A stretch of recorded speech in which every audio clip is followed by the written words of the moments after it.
Hey, and Merry Christmas to all. The first one, O little town of Bethlehem. O little town of Bethlehem, how still we see thee lie. No celebration this year in the birthplace of Christianity for the birth of the Prince of Peace. There is no peace. Jesus was last seen leaving Israel with his backpack on his shoulder. Terrible atrocities committed by one group, but looks like genocide committed by the other. Is there any answer? No one has found one yet. Hamas swears that this is just the beginning, and Israel seems intent on wiping out the Palestinians to wipe out Hamas. It is very easy to despair of the situation, but there must be an answer. Bethlehem should not be dark for another Christmas. And then we'll go to some calmer poems. This was an older poem, Memory. I remember my first erection. I did not know what it was. I remember my first kiss was with Janie. From now on, names are omitted to protect the not so innocent. I remember my first French kiss. I remember the first breast I touched. I remember the first, well, you get the idea. I remember it all. And where did I put my keys? And then this is a prose poem based on business fables, which may or may not be true. Western Union told Bell people won't want to talk over wires. IBM told Xerox people don't make that many copies. Digital Equipment said people do not want computers on their desks. A friend of mine's uncle chose to keep his deli instead of going in business with Tom Carvel. The friend of mine, given the chance to invest in the fledgling Apple computer by Steve Jobs, chose to put his money instead into his eventually bankrupt computer store. So, Pilgrim, what don't you think people will want? And then we'll probably animal crudity, alphabet cruelty, I'm sorry. Ever notice that people on the internet use abbreviations to say things that they wouldn't say out loud in polite company? RTFM, read the fucking manual. There's someone who constantly asks inane questions about computers or software. ROLFMAO,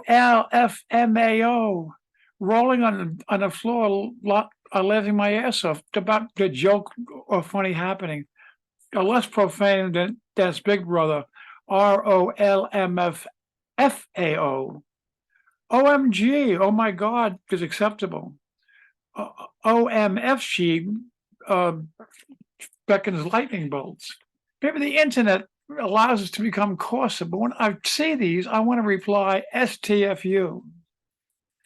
And then finally, after all king around, let's go to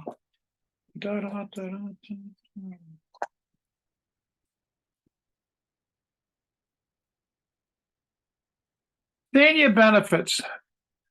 When I was young and foolish, and the New York drinking age was 18, I often drank in bars at 16 and 17. It was never that I looked older. I certainly didn't. The bartenders just looked the other way. In fact, I was caught up in New Jersey when the age was 21, when I was 26. This morning, I drove through a Dunkin' Donuts line and ordered the large coffees that they sell. A very polite young voice said, "That'll be $2.03. I drove to the window and taking a coffee said, 203, right? I can speak in numbers. She said, no, there's a special discount for you. I immediately thought that I might have been the millionth customer or was deemed the handsomest man of the day. Instead, she said, it will be $1.94. There's a senior citizen discount. You are a senior, aren't you? If she hadn't been so nice, I would have said, keep your fucking 9 cents, just give me the coffee.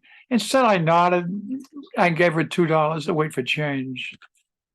Dave, do I have any time left?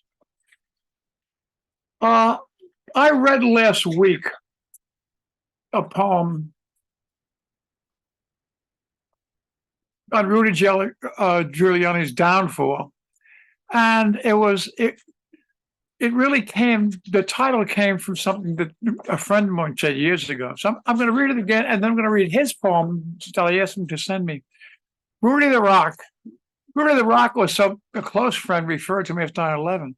He was everywhere, attending funerals, making speeches, bucking up New Yorkers. He became a symbol of America's resolve. We will get through this.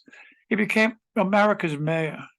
But since leaving office, the deterioration has been swift. Women, supposed heavy drinking, and turning his control over to Donald Trump.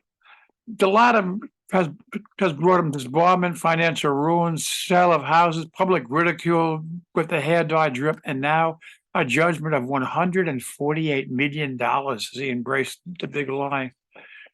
It's all well deserved, but still very sad. So I mentioned to him that I was going to read it. So he sent me his poem. There was once a crime fighter, and it's much more melodious than mine. There was once a crime fighter, Rudy, who saw his as admiral duty. Then he hooked up with Trump, a despicable punk, and now he's Rudy Colludi. Thank you for putting up with all that.